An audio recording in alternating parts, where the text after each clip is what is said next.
Okay, good evening, everyone. Welcome to the Board of Finance regular meeting. We'll go ahead and call this meeting to order and begin with the Pledge of Allegiance. Please join me. I pledge allegiance to the flag of the United States of America and to the republic for which it stands, one nation, under God, indivisible, with liberty and justice for all. Okay. I can't say that was the most beautiful job we've ever done, but thanks everyone. You have to work on the unison thing. Yes. The first order of business is election of the chair and the vice chair, as this is a new board. I'll entertain motions for the chair. I'd like to make a motion to elect Lisa Hevener as the chair of the board. Shall I make remarks or get a second? Why don't we get a second? I'll second. Thank you, Derek. Go ahead, Linda. Yeah, but thanks. Short. I'll keep it short. So I think everybody knows Lisa well. She obviously was the first selectman in Simsbury previously. So I think I can say without insulting anyone that she knows the budget better than anyone else on the Board of Finance. Maybe not quite as well as Amy, but of the elected members of the Board of Finance. She's, having been a former first selectman, also, well connected to state and other local officials and people like CCM resource organizations. She's been on the Board of Finance for 4 years. Last 2 years was 4 years, right, Lisa? You've been on for 4 years? 6, maybe 4? Yeah, 4. And the last 2 as vice chair. And I think without putting words in Rob's mouth, our former chair, he respected her tremendously and really considered her, his co-equal co-chair. I will just add that Lisa is like the most prepared person in the whole wide world that I've ever met for anything. So prior to every meeting, she's done a whole bunch of research on best practices. She's checked out what other towns do, looked at data for comparison purposes, and she just does more behind the scenes research and preparation than anyone on the planet. So I can't imagine a better person to be our chair than Lisa. So hope you'll join me in supporting her. Thank you, Linda. That's very kind. We'll go ahead and call the vote. All those in favor, this is kind of awkward. Please say aye. Aye. Any opposed? One abstention. I'll abstain for the minutes. First of all, thank you, everyone. I think everyone knows that I value and respect everyone on this board. We're very fortunate to have such a talented board. I look at each member for what they have to offer, and it's just a wealth of experience and backgrounds that make this board very, very strong. In the past, we worked in a bipartisan manner, and I see no reason for that to change. I think we've come together with good decisions, good conversations, and substantive discussion of the issues by treating everyone equally. We may run for office against each other, but once the elections are over, it is about the Board of Finance and doing what's best for the town. And it's such a pleasure to work with everyone who feels the same way. So thank you for that. We'll go ahead and move on to the election of the vice chair. Just following up on my comments there, I think any one of you could easily serve as the vice chair, and I could easily work with any one of you just in thinking of who has the time. I know Linda is very busy. I know Derek is very busy. I know lots of people have other commitments. In speaking with Art, he did tell me that he did have some time, and he certainly, as all of our members do, has the ability. So I would ask that we consider Art for vice chair, and I would invite a motion there if people are so willing. I would move to make Art the vice chair. I would second that motion. Is there any further discussion on that? The only thing I'll add is that even though we have one vice chair, in terms of our board, we've always treated everyone equally. And I expect that to continue, get everyone the same information so that there's no hoarding of information, and to continue working in a bipartisan manner. All right, so hearing no other discussion, all in favor, please vote aye. Aye. Aye. Any opposed? That motion passes unanimously. And for the record, I will abstain, Madam Chair. Sure. Right. And Derek, I'm sorry, I meant to call you before the meeting. I'm hoping you're going to stay on the Retirement Board Subcommittee, but I should have asked you that prior to the meeting. Is that something you're willing to do? I'm happy to. Okay, I'm absolutely happy to do that. I've enjoyed my time on it with Kevin and others, and there's a lot of financial horsepower on that board as well, and as well as Chris and team. So I'm really happy to be able to represent the board again. So thank you. Better you than me, Derek. I apologize, but I have to go. Okay. Thank you, Linda. So I have to leave. Sorry. Happy holidays. I'm just going to say a word about Derek. He's done a great job, and we're very pleased you're willing to stay on. And I meant to wrangle you into this earlier, so I'm glad put you on the spot. I'm really happy you're going to continue. Kevin is no longer on the board, so we do need someone else to fill. Traditionally, we do a bipartisan. There's a Republican and a Democrat from the Board of Finance, Board of Selectmen, and Board of Ed. To the extent we can, that doesn't always work out. Bert seems like the obvious choice since he works on pension at the state level and is very familiar with pension. Bert, can you just talk a little bit about what you do? Well, I'm the Assistant Director of the Retirement Services Division in the Office of the State Controller. And so I oversee a couple of units within our Retirement Services Division and participate in the management of about 50,000 state retirees benefits. Thank you. So obviously this is not going to be a new concept to you going in. And so if there's no objection, I would go ahead and move or ask for a motion to move Derek and Bert to be our representatives on the Retirement Plan Subcommittee. Okay, so moved by Art. All in favor, please say aye. Aye. Aye. Aye. Any objections? The motion passes unanimously. Thank you both for doing that. We really appreciate that. Then we move on to the proposed meeting dates, which you have in your packets. If you could just take a look at that, you'll notice that things get a little condensed in the March and April area, but those are the most, for the new members, those are probably the most important meetings for folks to attend so that we can have a quorum. That's when we'll review the budgets that are proposed by the Board of Selectmen and the Board of Education. And a lot of those dates are driven by the charter, so we don't have a lot of flexibility there. I think Amy did confirm that none of those are on the Jewish holidays. Is that correct, Amy? Yes, that's accurate. Okay. So did anyone have any concerns about those dates? All right, can we have a motion to approve the dates of the regular meeting schedule for the Board of Finance for the year 2022? So moved. Is there a second? Second. Second by Art. Any further discussion? All in favor, please say aye.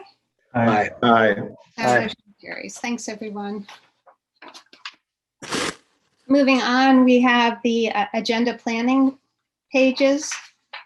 What we did is I worked with Amy and looked at past agendas in terms of, and requests from members of this board as to what they wanted on future agendas, and we just sort of slotted them in. We have some, obviously fiduciary duties, so you'll see that fiduciant, our pension advisor, is on there twice a year to the full board.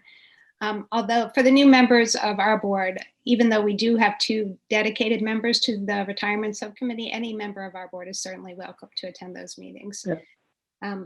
And should, if you have an interest. I don't know if folks had a chance to look at it, but it's very similar to the schedule we had last year. One of the things I will note is we did put the Lockton presentation. Lockton is our advisor on our health fund for January, because Amy had mentioned that we should consider a policy as to how to use excess reserves, since our reserves in our health fund are at about 44% and our target is 20 to 25. So that may be of use to us for the budget cycle in decreasing the amount of the increase. So that's one thing coming up. The other thing I'll say about these, we don't actually need to vote on this, but if somebody has something they want us to put on our agenda, that's also possible. This is not set in stone and we can never change it, but this is sort of a tentative plan so that we know when to invite invited guests. I'll open it up to comment or questions.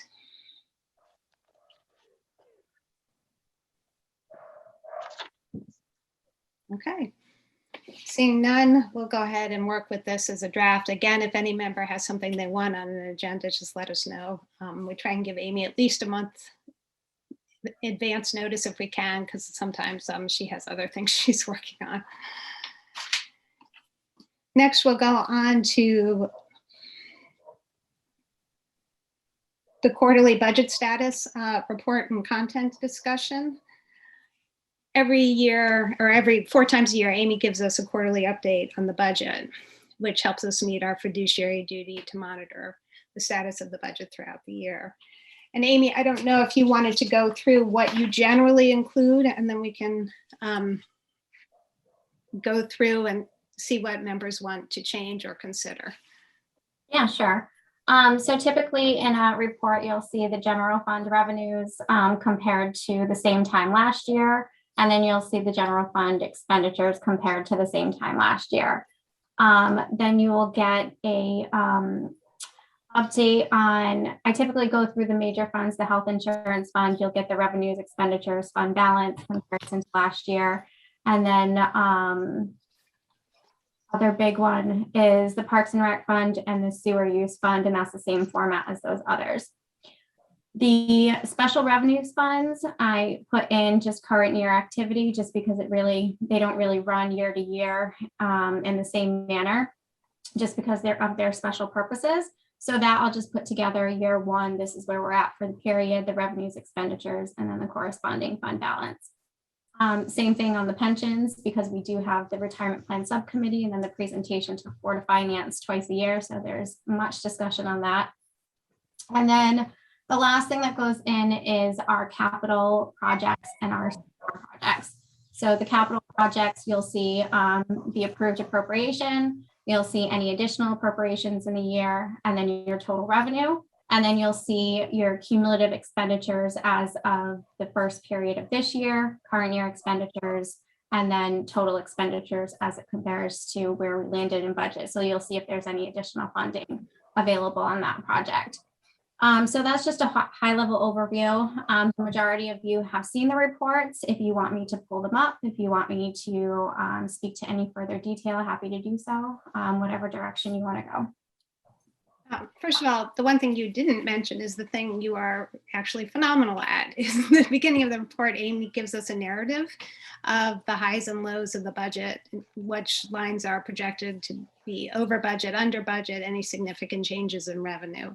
And the importance of the narrative has been really emphasized by the GFOA in making financial statements understandable to both the policy boards and members of the public. So I don't know if I sent some links to a few other towns of their sample reports, and I don't know if anyone had a chance to look at them, but Amy's narratives are so far above what other towns get. So I do want to highlight that as a really important part of what we do, and to thank you for that, because I think that's been really, really helpful.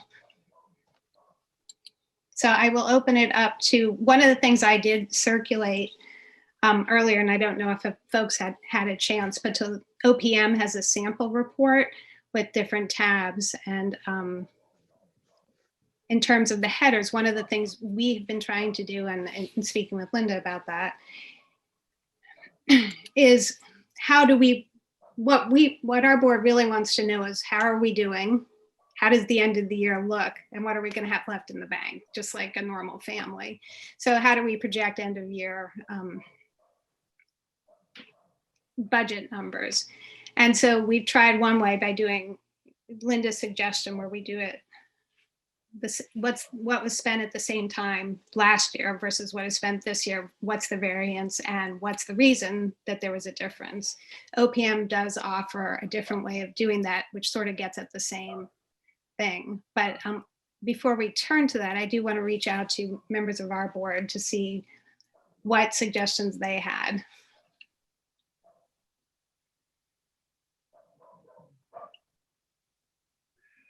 Anyone who'd like to jump in on that?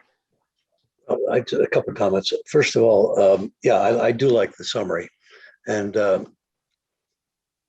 Amy, you do a good job, and I would ask you to continue to keep in mind that address it to laymen. My background is in international finance, which doesn't help a lot for municipal finance. I mean, it tells some of the subjects. We got, state government, we got private sector, we got all different perspectives coming in here. But the public also listens in on these meetings. And so the extent to which you can take it and break it down so that the layperson can understand what we're doing, just continue in that direction. You're doing a good job. And I just want to reinforce that spell out an acronym. If it looks a bit detailed to you, it's probably super detailed to the rest of us. And thank you also, by the way, for numbering the pages. I love that. Anyway, those are my general comments. I agree that looking at this year, it's good to know what's coming up and when. And please never hesitate to shine a light on something and say, I'm worried about this. Don't leave it to us to find that out. If it's of concern to you, we need to know that. So those are just overall views, but thanks for the good work you're doing. Are there any other comments? Amy, if you could pull out that OPM template and see if people are comfortable with that.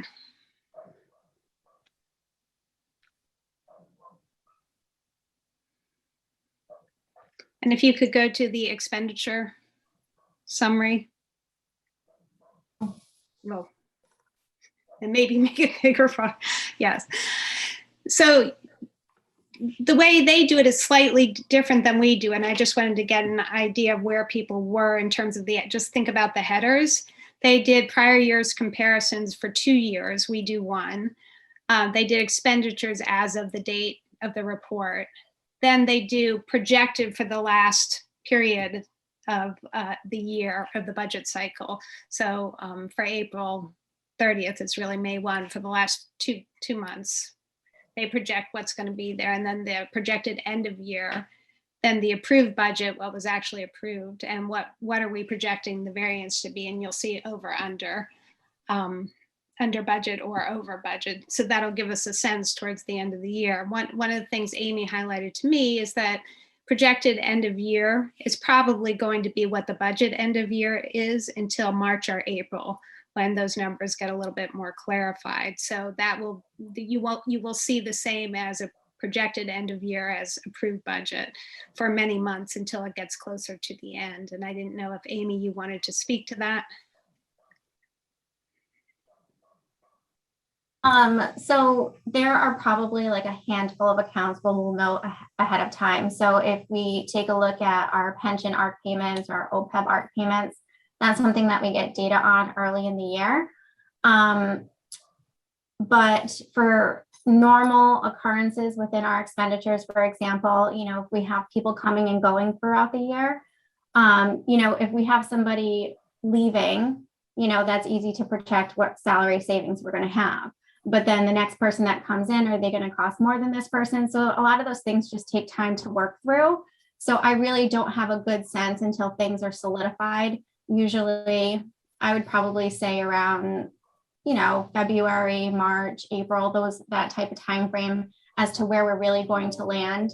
Is the vacancy going to stay open? Or are we going to plan on replacing it at a higher level, a lower level? And then with the supplies and stuff, just seeing their pattern in the departments of how fast they're going through their supplies. Typically when I do my budget status reports, the overall expenditures are usually typically they're supposed to be overall.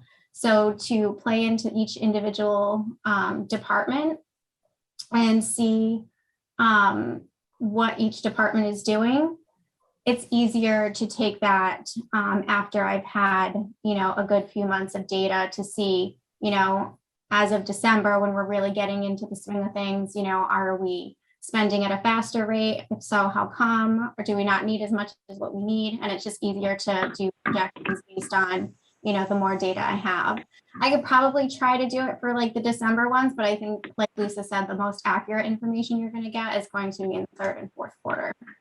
So I'm actually okay with that. I mean, it's just so that our board knows that that number is going to look pretty static for many, many months. And then it really tightens up towards the end. What does change are the revenue projections, right? Sometimes the revenue comes in lower or higher than projected. So you might see that earlier. So I think it is worth sort of having that there. But like I said, I'm not wedded to any of this. But I did want to get people's thought on this format versus the one we've used in the past.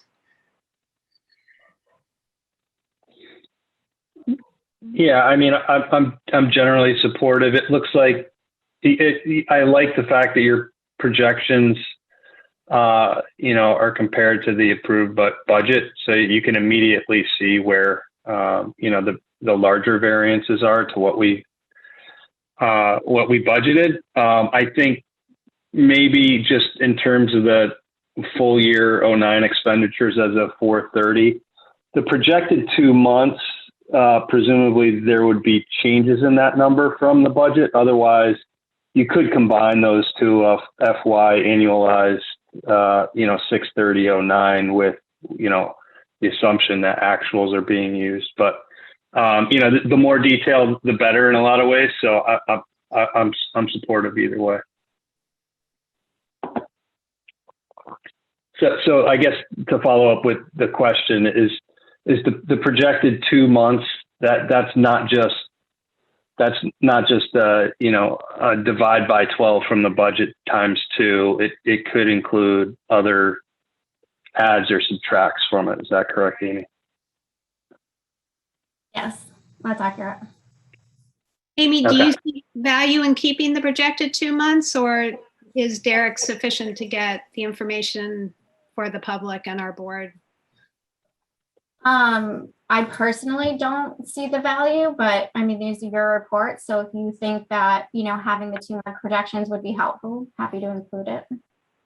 Well, if we've got the projection, I mean, this example appears to be making a 2 month projection 2 months from year end. So it's superfluous here because you could just subtract the third column from the year end projection.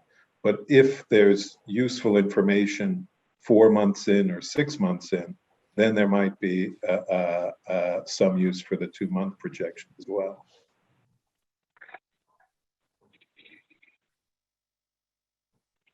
Are there any other thoughts from Art or Mike on this? I agree. The 2 month thing doesn't add an awful lot for me, but I mean, those final 3 columns, G, H, and I, that's the whole ballgame right there. Yeah. Okay.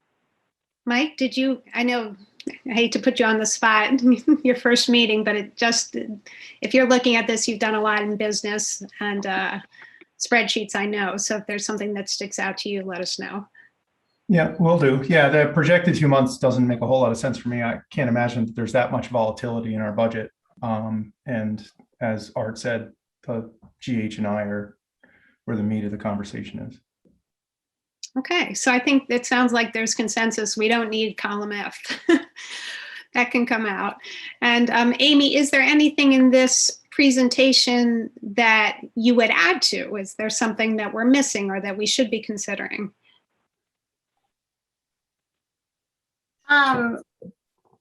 So I like to see either where we were in the same time prior year, or at least the rate of spending as a %.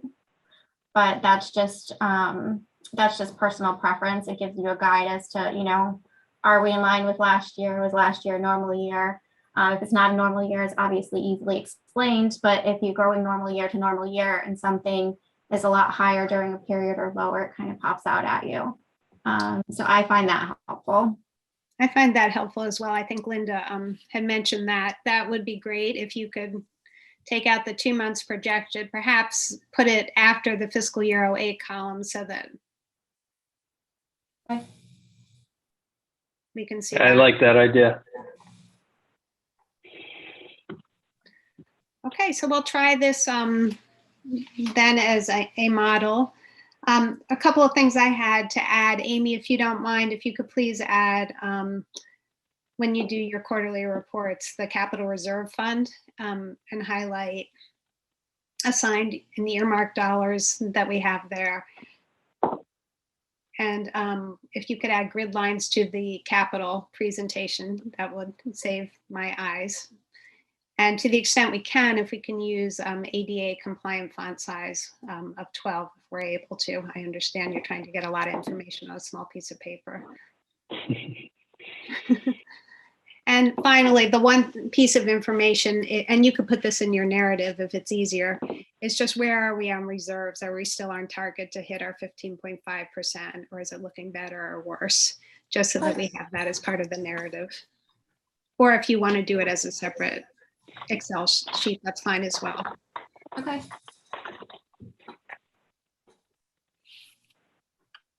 All right. Does anyone else have anything they want to add to that? Comfortable with this as it is? Yes. All right, It's a living, breathing thing. We can yes. continue to make changes. Sorry, Amy. Yeah, so this, the one thing I just want to say, the expenditure summary, there are other tabs that give more details as Amy has given in the past. So we would like the same level of detail, but just this terms of structure. We're not asking for less information. But the summary by departments is helpful, and then have a separate thing for each department as Amy has done in the past would be great. Okay. Moving on. We will go to the annual report. I'm not sure who actually did the drafting of this. Is that? Town manager's office. So then I would like to congratulate everyone who worked on this. I thought it was a beautiful presentation, nice format, lots of great stuff in there. I know Bert had mentioned to me a comment he had, and as a new member, I was like, oh, I should have thought of that. But with fresh eyes, you get some good ideas. And Bert, do you want to mention about acronyms? Yeah, I would propose that all the acronyms be defined, and I think it would be useful to define them in a glossary of some kind or an appendix, so that one doesn't have to search the text to go back and find the first use where they're defined. That's my proposal. I had to ask Lisa for the definitions of several of them. I think that's a very good suggestion. One of the things, back to Art's comment, when we do this, it's not just for the policy boards, but it's for the members of the public. Hopefully someone will look at it, and to the extent we can make it more readable. Washington State actually just started a new initiative. It's called Plain Talk, where they're trying to make government more accessible by not using acronyms so much or not using complicated speak. So that's consistent with that. I would support that. Does anyone else have any other suggestions for the annual report?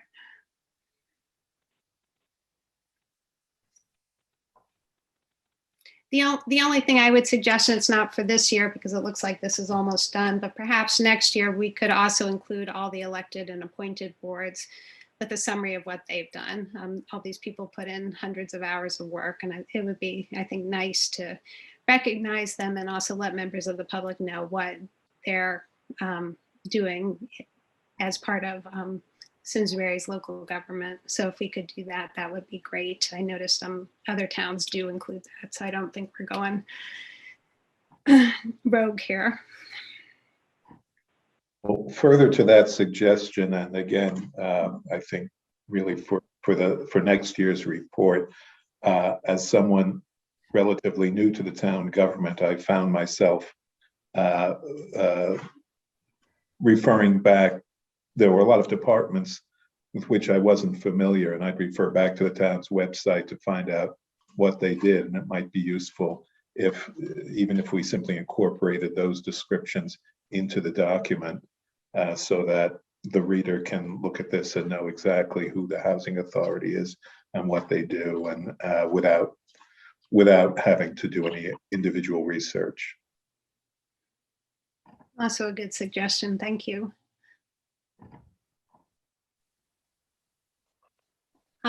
We are not actually voting on these, but I think if for our clerk, thank you for taking the minutes. If you could incorporate all the suggestions into the minutes, I think there is consensus from our board, unless I hear objection, that these are the recommendations of our board. Okay.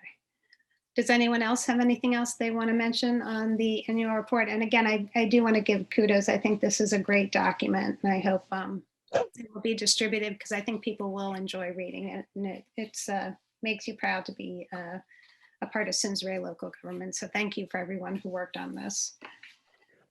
No, it's well written, well edited, and some nice photos there. I mean, this is, as you say, Lisa, you read the thing and you realize we go through it fairly quickly, and that somebody's invested an awful lot of hours putting it together. Mm-hmm. And I think members of the community will enjoy reading it, because it is interesting to see what local government, what people's tax dollars do. So thank you for that. Nice job. Am I allowed to ask a question, Lisa? Yes. Does that get printed, and is it, or is it already printed and available for people to pick up a copy? So that is an excellent question. So, and reading the statutes, and Amy, perhaps you can give it, it does look like there may be some state law that does require us to publish a few of them, but mostly it gets posted online. And you can find them on the Board of Finance site. But Wendy, I would love if you would post it on the First Selectman and the Board of Selectmen site as well. Sure. Looks great. I think it looks really nice. Yeah, or distributed even through the listserv. I think people would enjoy reading it because it's so well done. Good suggestion. All right.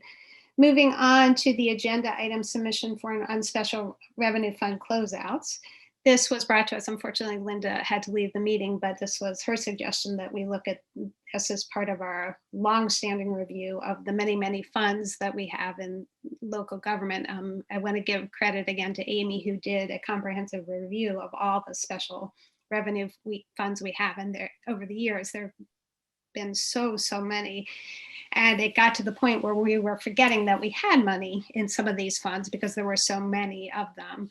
And GFOA and many budget guidance organizations, including ICMA, recommend that you have as few as you need and not have them all over the place, because it does get hard to keep track, and then money gets segregated and it's not all in one place where you can look at it and evaluate priorities and needs. So Amy has made a few recommendations. None of these are to sweep the funds clean and not use them or to use them for other purposes at this point. Money can be still earmarked, and this is really just an accounting change. But Amy, if you would walk us through that, please.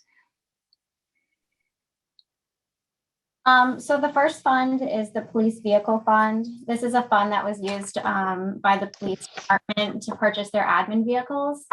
For the new members last budget season, we actually put their admin vehicles within the operating budget so that they can be on a cycle for replacement every year.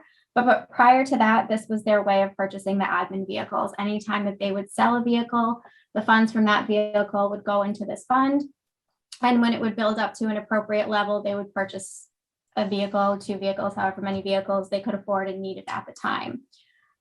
So since this fund, this accounting is actually already done within the operating budget now, we don't really need this fund anymore. We can still put this money aside in the capital reserve as assigned to offset future police vehicle purchases, but to have its own separate fund, it's just not necessary anymore. So if we want to look at cutting down the amount of special revenue funds, this is one that can can go. And just to make your point, if there are anyone from the police commission watching, this is not to reduce the amount of money that's available for police admin vehicles. In fact, we've secured that money in the operating budget. So this is not about cutting anything. This is just about reclassifying where it's held. Yeah, I'm glad you made that point. It was an unnecessary account. That's all. Right. But it's not going to reduce the funding for police admin in any way. Exactly. Or who has access, who has access to the money remains the same as it always has been. All right. And moving on to incentive housing. The Incentive Housing Fund, this was a fund that was created probably back around 2007, 2008. It was a grant that was awarded to the town by the state for the creation of incentive housing zone. I think it was about for $49,900 to be used from July 2008 to June 2013. I don't have the history on the ins and outs. Most of this grant was done probably within the 2008, 2009, maybe 2010 era. So there's only a certain amount of documentation in our financial system that I can track it back to. But I was able to research the grant, and this was a reimbursement grant. So we never would have received funding if we hadn't applied for reimbursement. So what that tells us is that if we have money, we gave proof of the expenditures, everything was approved by the state before they granted us our reimbursement. And chances are this money was just put into this fund and forgotten about. So we can actually clean this up and remove this money. And the recommendation is to put it into the capital reserve just because we don't need it in the general fund. Our reserves are healthy. It just kind of helps out our capital reserve since that's where our needs are. So that is the incentive housing fund recommendation. Are there any questions on that recommendation? Amy, is there any risk for the town that they'll come back and say, we reimbursed you for this amount and you didn't spend it for that 8,000, we would like that money back? No, so I think we're only required 5 years under an audit, but if they already reimbursed it, we already sent in our documentation. The risk of the state coming back is when they front you the money. And then there's money still left in the fund, but this money was not fronted, it was reimbursed to us. So we already showed our documentation of the expenditures. Excellent. Okay, going on to DARE. And then the last one is the DARE program. This is a program that ended in 2007. It's a lot of you are probably familiar with it, the drug education program that the police department took on many years ago that I participated in 6th grade. There's a current fund balance in this account of about $1,200. I don't know the source of the funding. It looks like these were not reimbursed funds. In the research that I could do on the program, it was money that was just awarded to the police department to be spent for this particular purpose. So in this instance, we do have the risk of them coming back and saying, you didn't spend that money, we want that money back. However, it's only $1,200. So I think that's a risk that we wouldn't be okay assuming. And in accordance with that, we also have a narcotics task force fund where those funds have to be used for drug education as well. So if we move these funds from the DARE program fund into the narcotics task force fund, we're still fulfilling the same purpose of the same intended purpose for those funds. And we just continue to reduce our risk. But honestly, due to the materiality, I don't think that there would be an issue. So the recommendation would be to move the DARE funding out into the narcotics task force fund so that the money is being used for its intended. Okay. And is this something, Amy, you think we would benefit off of when we do a policy change? We put it out there in one agenda and then wait for the next agenda to vote on it. Are these so immaterial that it's not a big deal, or is this something we should just present tonight and vote next time on? The DARE program, I think, is so small. The incentive housing, I think that one's small. I don't even think most people know about it. The police vehicles fund, I don't know if you wanted to get feedback on that one and wait to vote, but that would probably be the only one just because of the large dollar value of $92,000. So I guess my recommendation, since there's no urgency to vote on this tonight, correct? Mhm. That we just go ahead with the presentation of these suggestions for this meeting and then vote on them in January to give time for any feedback or if there's anything we've missed. Are people comfortable with that? Okay, sure. Okay, we'll go ahead and table this to our January meeting then. And move on to budget modeling, the most exciting time of the year. As we kick this off, I think Derek Peterson at our tri-board came up with this idea about how wouldn't it be great to project, and I think Rob mentioned that, oh, actually we have that model. And the reason we have that model is because of Amy and the work she's done to try and get a useful model of 5-year projections. It's easy to do a model of 5-year projections. It's hard to get it right. In talking with Mike Doyle, the model is only as useful as the information we feed it. So working with that, Amy put together her sort of best efforts as to where it is. But I do want to make the point that this is not set in stone. There are many assumptions in there that may change or that we may want to change. But what it does is it gives you a jumping off point to see what moves the mill rate. And what really moves the mill rate is going to be the grand list, sadly, is going to be the biggest driver of that. And that's the thing we have least control over. But debt service is going to be one, and obviously budgetary expenditures. And the other thing that's going to be helpful to us in seeing the projection is how we use the capital reserve fund. I think the capital reserve fund has about $3 million of usable dollars in it that are non-assigned. Is that right, Amy? Somewhere like that? Maybe. I don't have the number off the top of my head. Some in our capital reserves is used for debt service, and that's assigned, and a few other things are assigned, but we'll get those numbers at our next quarterly. But we do have the ability to use some of that. And when Matt Curtis at the tri-board talked about the different levers we can use to control what happens to the mill rate, that's one of the levers. When Amy pulls up the model itself, you'll see that the first year looks a little alarming. But part of the reason for that is on Maria's capital improvement plan, her CNR plan.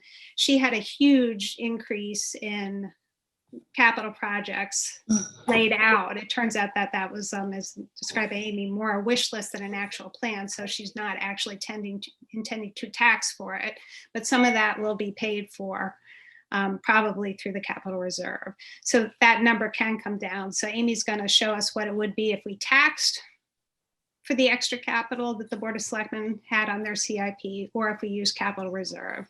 And the other thing she can model for us right now, the grand list projection is at 0.25%. But it may, as if the past is prologue, it'll likely come in higher than that, perhaps 0.5 to 1% higher than where it is. And she can show how the grand list changes may adjust the mill rate. So we'll take a look at that. And one of the things Amy did is she added a tab of assumptions so that we can change the assumptions. We started out with a 4% assumption on increases in health because we have such a healthy reserve level there. But when Lacton comes in January, we can get from him more a long-term projection that we should be using. So a lot of these things are going to change, but hopefully at the end of the day, and Mike, I'll probably be calling you offline to help me work with the model. We can use the model to change numbers. Well, if we did this, does this move the mill rate? Some of the things we'll come up with ideas don't really move the mill rate. And this model is useful in helping us understand what does move the mill rate. So Amy, if you want to start us off, I don't know if you want to start with the assumptions or start with the levy, whatever you want. I guess I'll just start from the assumptions and move down the tabs. Okay.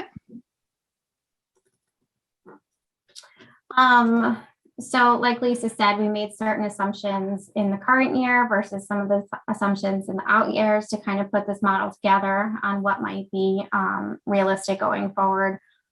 For the current year, the fiscal year 23, the state grant funding, we use the state budget document. So every year the state comes out with what they think that if they do the multi-year budget, we'll have the out years, or if we start our budget process, they always come out with a document, or OPM will come out with a document that shows what our anticipated funding will be for the next year.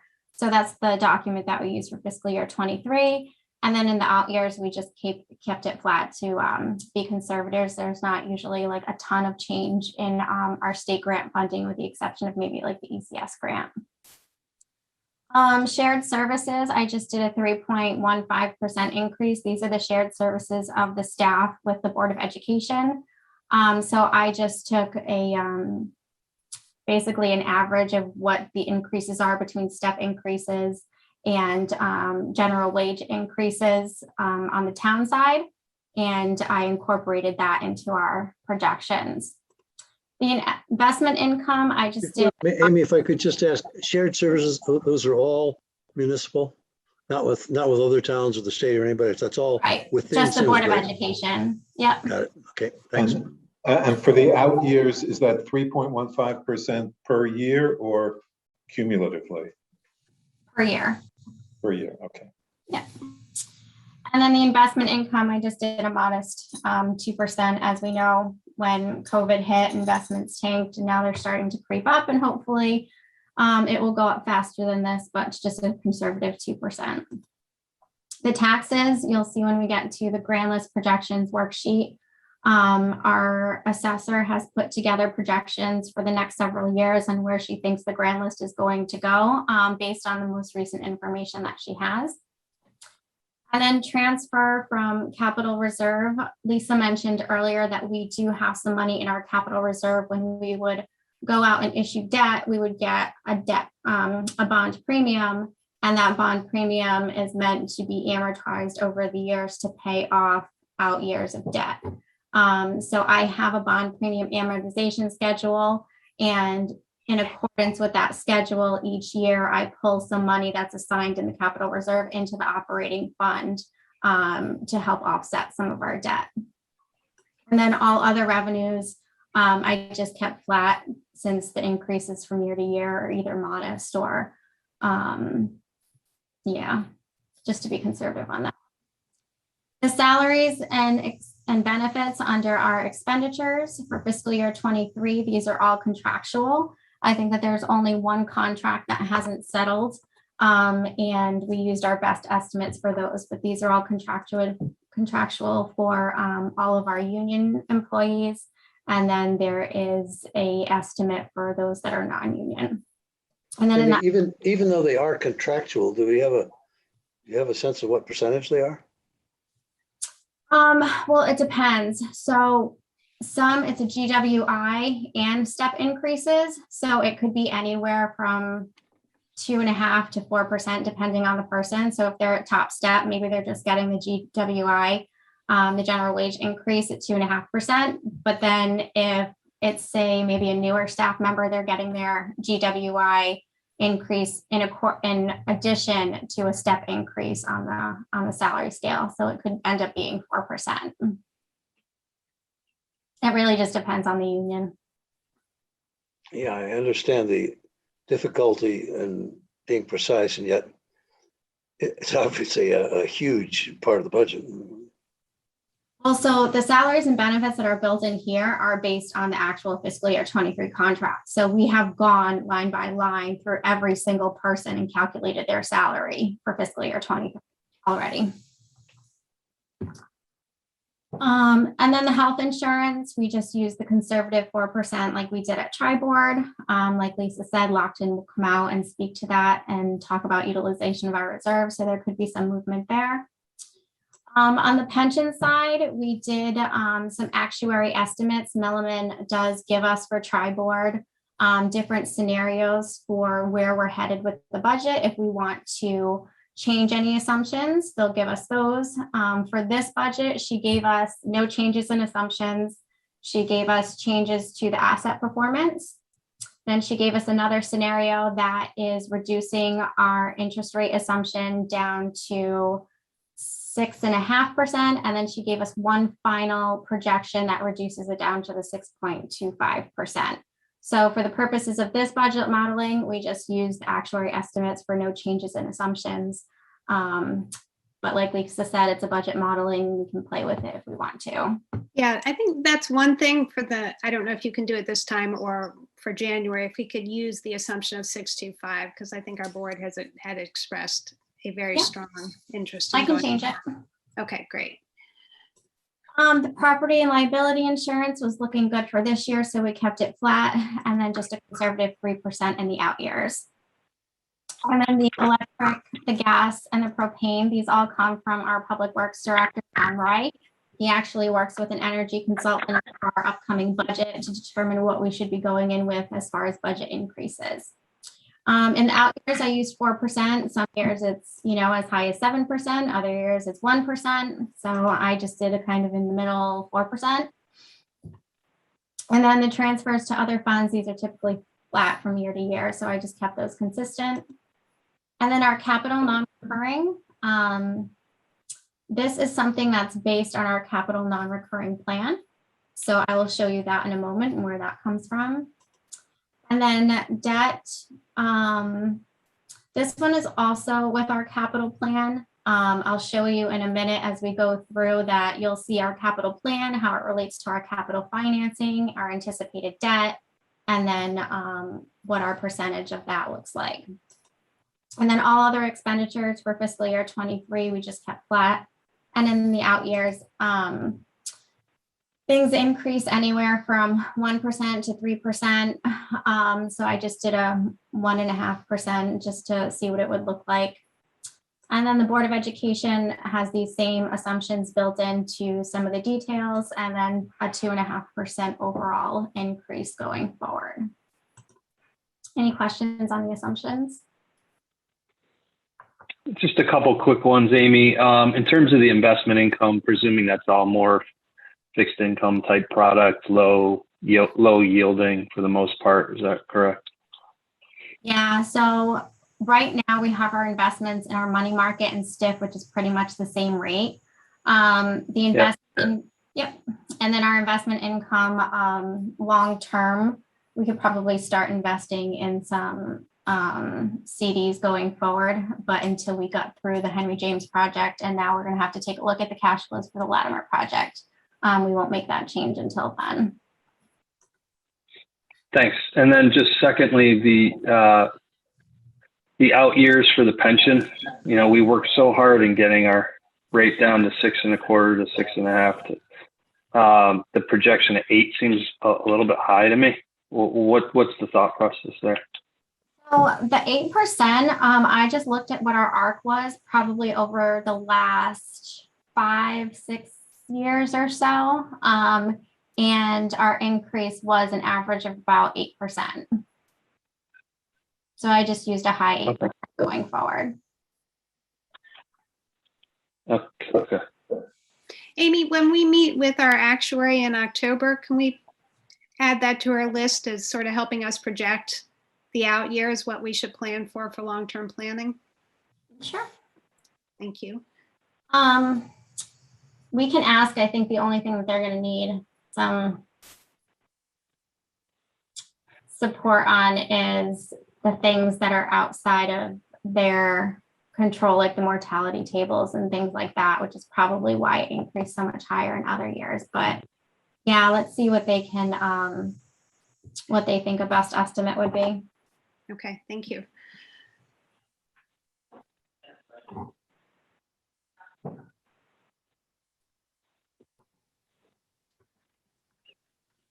So based on all of these assumptions, these just go into like these detailed sheets, and I basically break everything down by year, assumption, and department. So for example, we have the town manager's office, we have our current year budget, we have the fiscal year 23 projected, and then we have the other 4 years that are estimated in the out years. And it's just calculated based on the assumption that it's pretty much the same throughout until we get down to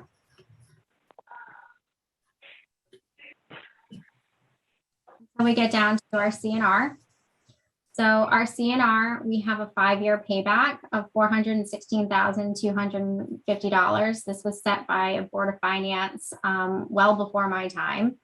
And we basically charge $416,000 and we pay for it over 5 years. This number in here, this 1626, this is based off of the CNR that has been put together the last budget season. So if we go over to this tab, the CNR tab, you'll see this matches last budget, what Maria proposed. So for fiscal year 22, this is what was approved. And then this is for out year of priorities by year. So if we go down to the bottom, you'll see that the total CNR is 3.4, and then we have various funding sources for the 3.4. I only take the general fund portion because the rest of these are covered via grants or donations or another special revenue fund.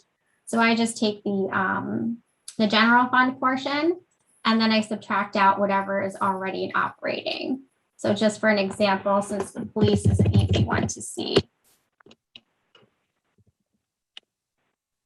over the last several budget years, smaller capital items have been incorporated into the operating budget. So it's not up and down from year to year. That remains pretty consistent, and we always have that funding. So for CNR for the police department, we have our police cruisers, which we allocate about $148,000 to every year. And then this is what I was speaking about earlier when I was talking through the special revenue fund closeouts for the police department on their admin vehicles. We added that to the operating, about $46,000. So those are all included in the CNR capital plan, so that I don't duplicate them. I take those items out of that. I think it was 2.4 million. And then I just get to the net of what else do we need from the general fund in order to fund all of these CNR requests that are included in here. And a lot of the CNR, at some point, we'll do a conversation about how we fund capitals. So there's some CNR that's part of the operating budget, and those are the CNRs that happen every year. So we have to buy police cars every year. We have to buy admin vehicles every year. We have to buy a plow truck every year. So that's recurring capital is in the operating budget. And then we have a separate CNR that isn't in the operating that happens occasionally. Like, oh, this year we need a mower. We're probably not going to need one for another 20 years, so you don't put it in the operating budget. So, but we'll go through how to do that. It gets complicated because we call it CNR, but it's CNR in the operating budget, and then there's other CNR. And then down to debt service, I'll take you through our capital spreadsheets, but these are all linked to the capital improvement plan and our capital financing plan that goes along with them. So this is current debt service with anticipated debt service. So during the budget process, some of you have seen our approved 6-year capital plan. Again, fiscal year 22 that was approved, and then the out years of the anticipated projects. Excuse me. And then the same funding sources down here and how we anticipate funding all of these. So we have our bonds, we have a portion from our general fund, which is our paving, we have grants, we have grant funds, we have special revenue funds, and then we have a trust fund if we are allowed to use those funds as well. So as far as our bonding goes, we can project out what our debt is going to look like. So we take all of this money that we anticipate bonding and we put it into basically little amortization schedules. So this is all of our current debt that's existing. There's no play in this. This is what we have to pay for. This is what we've already bonded for. It's already been issued. But these items out here, fiscal year 23, for example, will be funded from fiscal year 22 and fiscal year 23 capital projects that you saw in here, since we bond every other year. So for fiscal year 23, it's anticipated that we're going to need about $10 million in debt. This will give you the term of that debt, which we have a standard 10 years, unless the Board of Finance approves a special project at a longer term, like you'll see over here on the Latimer lane. So for the issuance one. So for fiscal year 23, it just breaks it down to mini amortization schedules. And then all the way at the end, you can see all of your total existing debt and all of your proposed debt for all of the projects within the issuances. So fiscal year 22, this is our total debt. And then going forward for fiscal year 23, if we were to keep everything on that capital plan bond funded, in accordance with the structure that it is now, this will be our debt over the long term. So in fiscal year 23, we'll have 6 million. And then fiscal year 24, it jumps up to 8 million because of the Latimer Lane expansion project. And then that stuff I'll go through in a moment. But all of this translates into this finance graph, which is going to be a topic of discussion during budget. And each of these represents an issuance. So the black is already what we've done. The fiscal year 23 issuance is like this olive green. And then up here, these little, like this blue line, this orange line, these are the debt limit lines. So when I first started, we were about 6.7. The Board of Finance wanted to keep it under 6.7. And then now they have a target of 7% debt service, which is like this orangey, burnt orange line. And then most recently during the last budget season, they did increase the policy to 8% so that we could accommodate the Latimer Lane project. So it just shows the amount of capacity that we have from where we want our target to be compared to where we actually are. So all of that was a lot. So I'm just going to stop and see if there's any questions. Okay. Well, before you go on, I'm just going to say, wow. I mean, if you can see all those tabs and all the amount of work that went into that and how much detail is in there, I think to be commended. And I don't know if, is Maria on this call? No, she's off tonight. So then I will go to Wendy. Wendy, if there is some way we can nominate Amy for some award, this is just a remarkable model that I think actually many municipalities might benefit from. Okay, so not just cupcakes delivered to her office? I'll take those two. Wendy knows how to keep me fed. No, this will help us so much. I mean, you know, it's great to look at this and get ready for the coming year to know that we'll have these tools. And then, so moving on to pension, this is what I was talking about earlier, where Milliman, our actuary, actually puts together projections for the upcoming year. So they'll give it to us by pension fund. So no changes in assumptions. It'll be this amount for our annually actuarially determined contribution, or our ARC. And then the same thing for the change in asset performance. And then if we were to go down to an interest rate at 6.5% and then further down to 6.25. So I just build this in so that we can play with the different scenarios as we go through the budget process. Like Lisa requested, we don't want to use change in assumptions. We want to see what it looks like at 6.25 and we can make that adjustment on the fly. And then this last one is just the grand list projections that Francine, our assessor, puts together for us.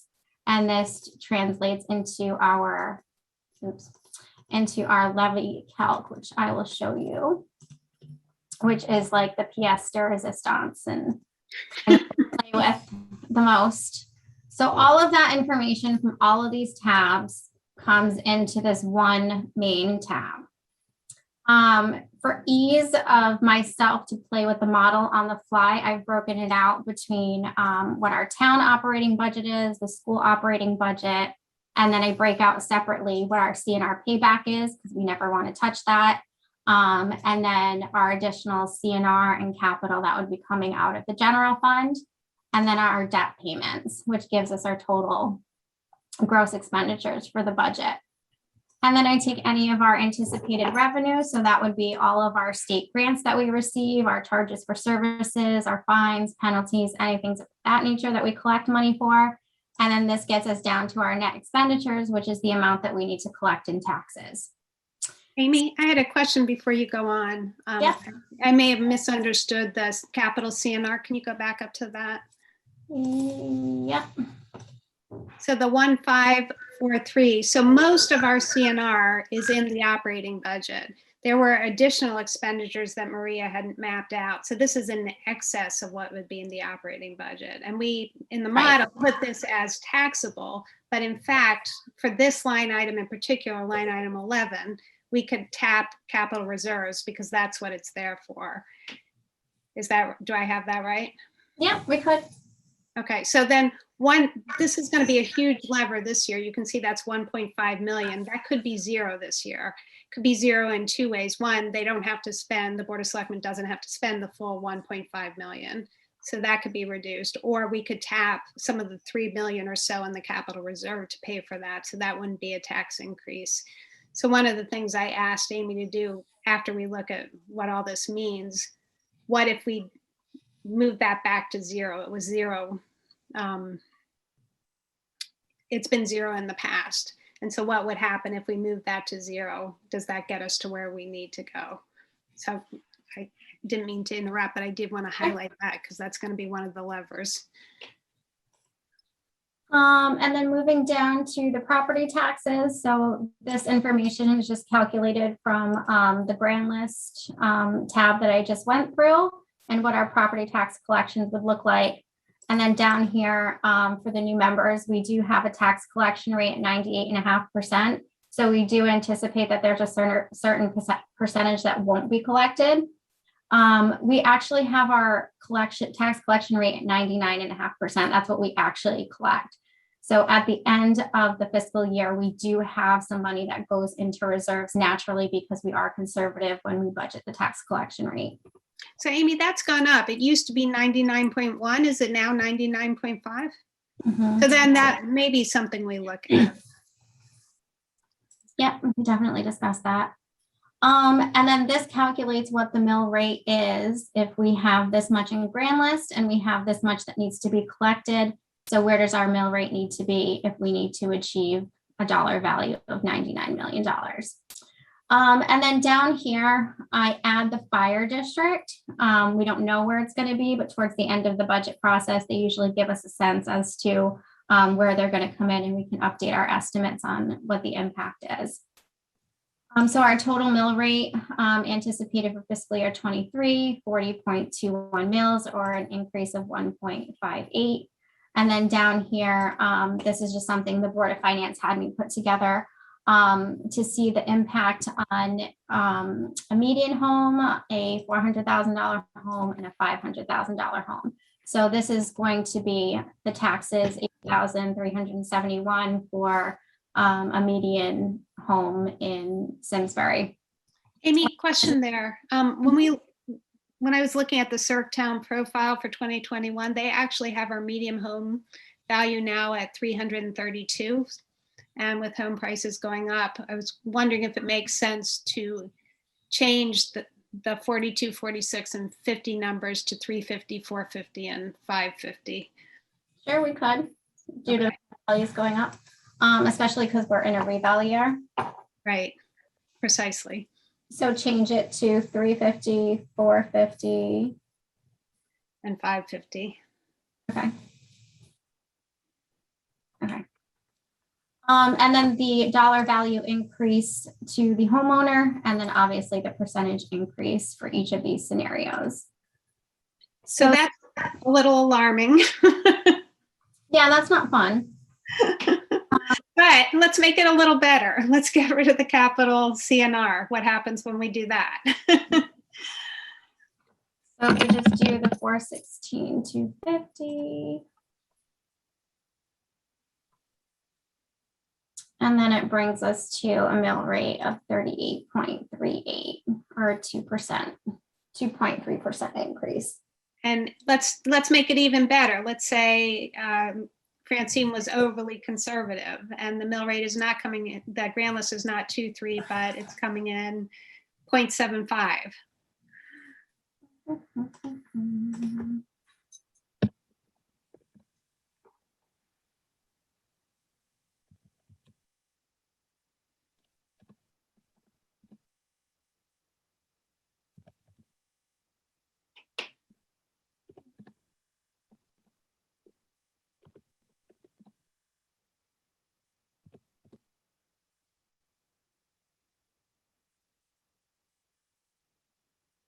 Okay, that gets better. And can you change it now and say, let's say she's really gotten it off and it's an extra 1%?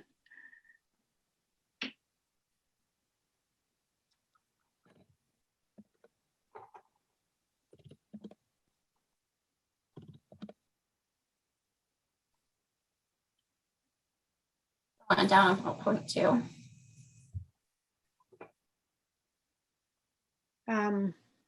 Yeah, so that gets it a little bit more palatable. So I guess the story here is we need to think about using the capital reserves and hoping that the grand list comes in better than initial projections are.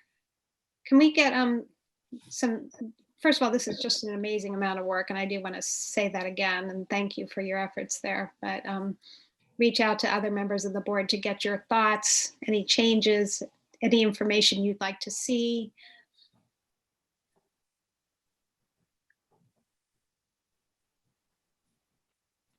Immediate reaction is that it's healthy to have all this information now, because frankly, both for us, but for Board of Education and the Selectmen as well. I mean, those are major modifications you just suggested be cranked in there.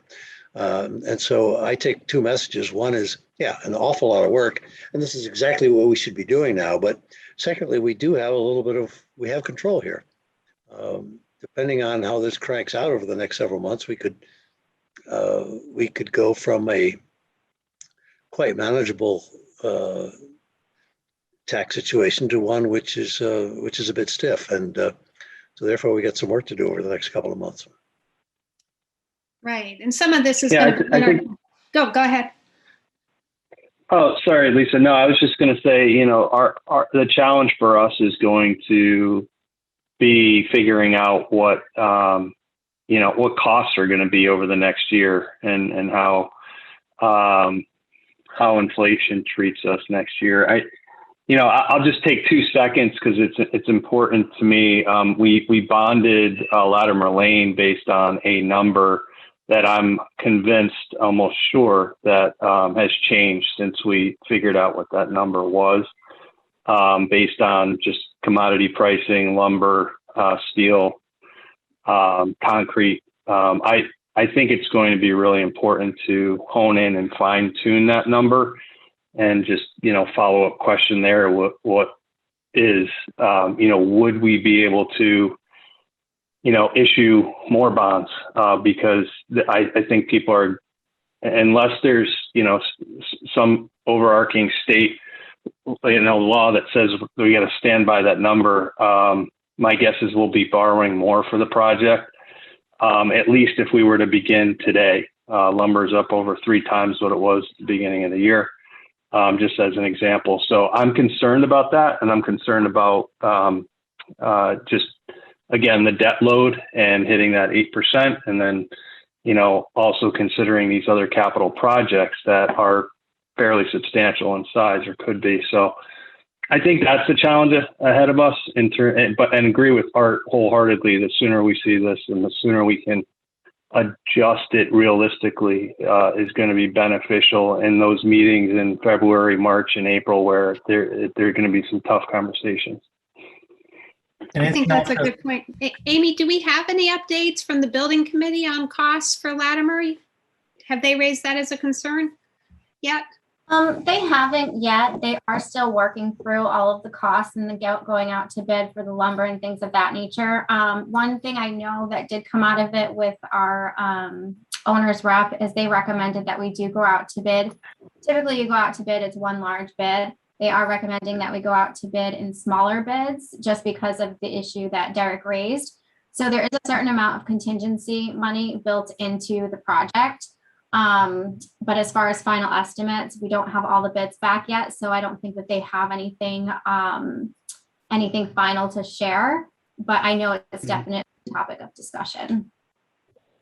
And the project is 0% bought out right now. Is that correct? We haven't bought out any, and anybody giving you quotes today, they may be good for for 30 days. At least that's what we're seeing. The bids are short-term in nature when you go to GMAX, and in some cases they're in the GMAX pricing. Guaranteed maximum pricing.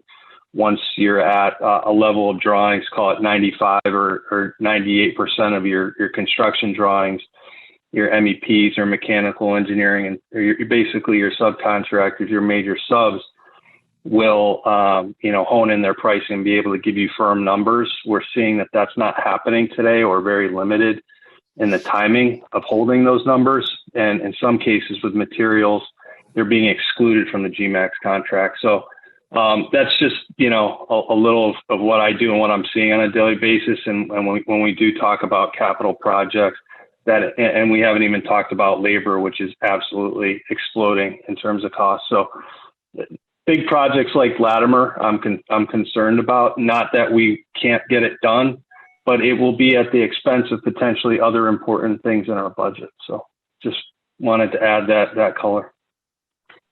Thank you. Does anyone, Mike, we haven't heard from you. You're One thing I was going to add, Derek just mentioned, which was labor costs, right? And labor costs have just been going through the roof. It's hard to get staff that want to do that type of stuff. So the other lever we have is sort of the elephant in the room is what's going to happen with the federal infrastructure money.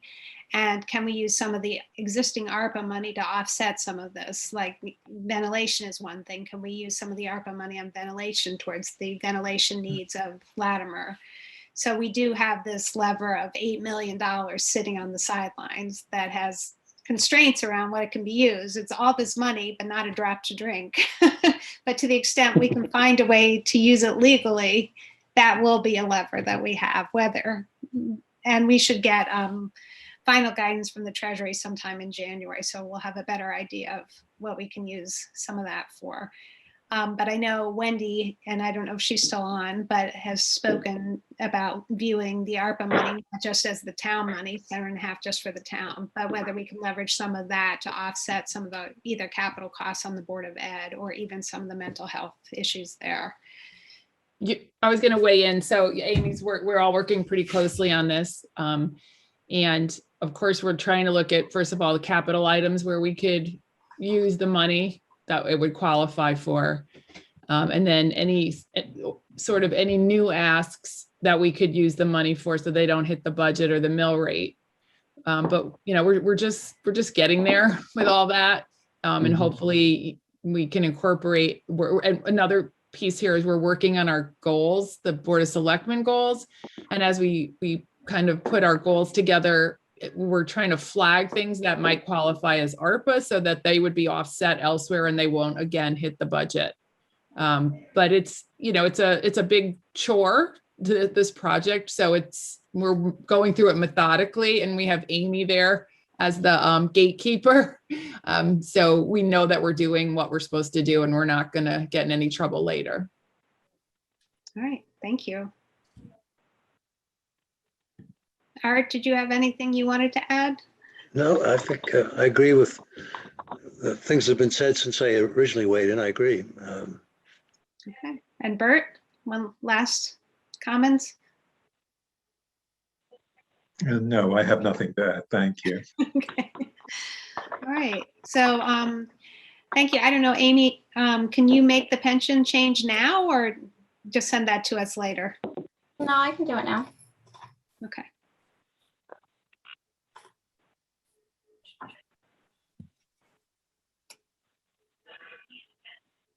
A 6.25, right? Yes, please.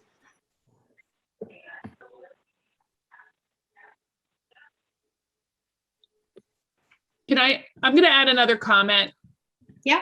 From the Board of Selectmen perspective, having like an interactive tool like this where we can, as we look at decisions as we're going along and we can kind of plug and play in this, it really helps us to see the impact of any decisions we're going to make or things, basically on the bottom line. So I love these kind of models. Yeah, the idea was to make it a usable model and eventually get it to the point where the public can use it. And they can, when someone says you're spending too much, we can say, okay, here it is. Where Yeah. do you want to cut? And if you Right. cut that, how is that going to impact the mill rate and taxes? So one day we'll get it to that level. Mhm.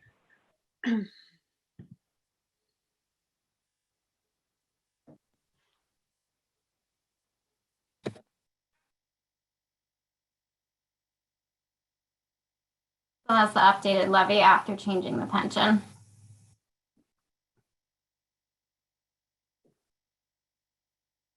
This is what it is after changing the pension? So this is at 6.25. So I think it went from 38.03 to 38.17.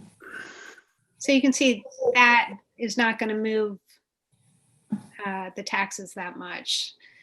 But I was surprised. The one thing I was surprised on that I may change my mind on is the collection rate at 98.5 was acceptable when the collections were at 99.1. If they're now coming in at 99.5, then perhaps we do want to have that conversation as a lever at some point or not. But that's new information. So maybe at the next meeting, could you get a summary of what tax collection rate had been for the last 5 years? Sure. Thank you. My only comment to that, Lisa, and I hear where you're going, and I might be willing to change my thoughts on it, but we have a target. We have a target percentage, on the reserve, such that we can manage that on the other side of manipulating the tax collection rate. Yeah, I'm not wedded on it, and we don't have to change it at all. So that's fine. I just heard new information today, but I agree. I think Derek's exactly right. We're the board of no and slow. And once we have a policy, we should be very loath to move it very quickly. And part of the reason we have that tax collection rate is our bond advisor did say the bonding agencies do like to see a conservative number. And Derek and I have been around, I think, are the two longest serving on this board who are on tonight, have seen some of the state variances that have been wildly concerning. And that's where that serves as the ballast. All right, are there any other comments on this as we do it? All right, and maybe we'll just plan on pulling this up every meeting and just sort of seeing where we are, what new information we have. We're not really expecting to get a new grand list projection until the end of January, so I don't know that we'll have it for our January meeting. But as soon as we get that, if you could send the updated model as soon as Francine has that before our February meeting, so we can view that, that would be helpful. All right, let's move on to the approval of the minutes. We have the November 16, 2021, and I did send in one correction to Amy. But first of all, I want to thank our clerk, who again, Marion did a wonderful job. Thank you for doing the minutes. It's hard to do, especially as Bert mentioned, we use a lot of acronyms. So thank you for putting the time into doing that. But Amy, there was one number that was only partially incorporated under item 3. Can you just tell us what that number is? Sure. Hold on one second.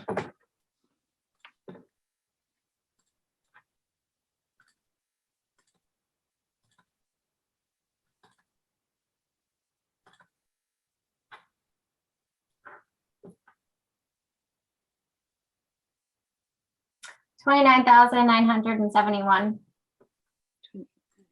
971. Okay, so with that correction under 3, does anyone else have any other edits to the November 16, 2021 minutes?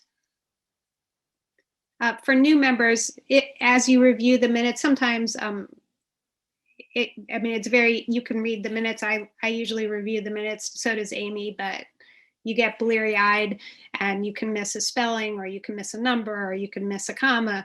So if anyone finds any of those, if you could send them to Amy in advance of the meeting, she can get those ready to go to incorporate. It's helpful to do that if you can. Sometimes you notice an error, just as you're looking at them during the meeting. But if you notice it early, if you could get that to her early, that helps. I much agree, Madam Chair. I think these are well done. And Derek, it just struck me that you and I were the two board members who were board members when these minutes actually took place. And so when the chair looks for approval in a second, I think we welcome comments from anyone, but probably you and I ought to be the ones that move approval and second it, and then add whatever comments anybody has. That's fair. Yeah, that's a good point. Although I wasn't at the November 16th meeting, but I was. You were in office. I was. Well, All right, then I'll let you make the motion. I'll second. All right, I move approval of both sets of minutes. with the one edit. Yes, as with the edits as described by the chair. Okay. Derek? Oh, yes, I second. Is there any further discussion on that? All in favor, please say aye. Aye. Thank you. Aye. Okay, moving on to communications, we have the building department report. Amy, do you want to just give us sort of a narrative summary of where we are, where we're going, and any concerns or accolades you want to share?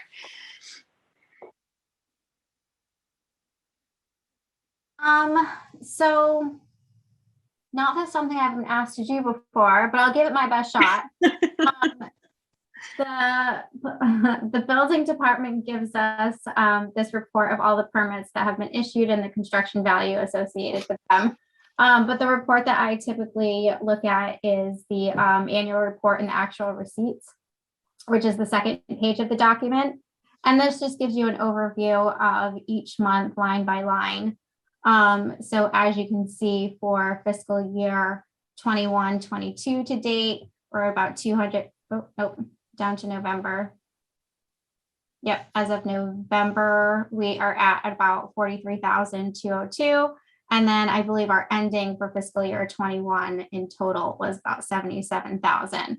So since we are about halfway through the year and we'll probably have an uptick in spring, I would say. I'd say we're headed probably in line with last year, if not a little bit better. Okay, well, so that's a positive. And just in terms of communications, I don't know if people check their email, but I do want to congratulate both Derek and Kevin, who worked with Fiducian about getting an executive summary on our retirement plans. And they did a draft on that. So if people have change in form or substance, we can tighten that up going in the future. I imagine both Amy and Melissa were helpful in that as well. So thank you to that.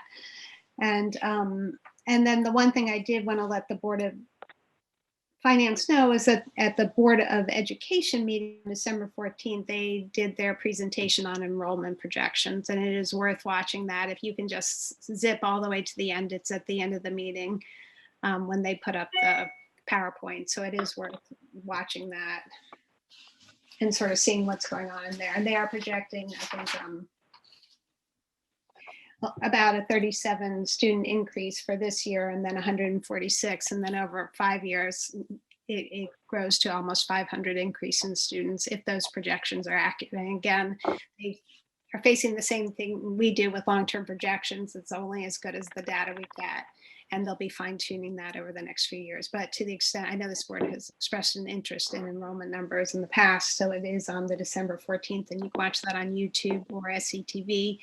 And let me just take a second to thank SCTV for filming us. We do appreciate that, especially during the pandemic. And hopefully one day we'll get together again in person. We'll see what the status of the pandemic is come January. But is there any other communications or any order for the good of the board that anyone wants to raise?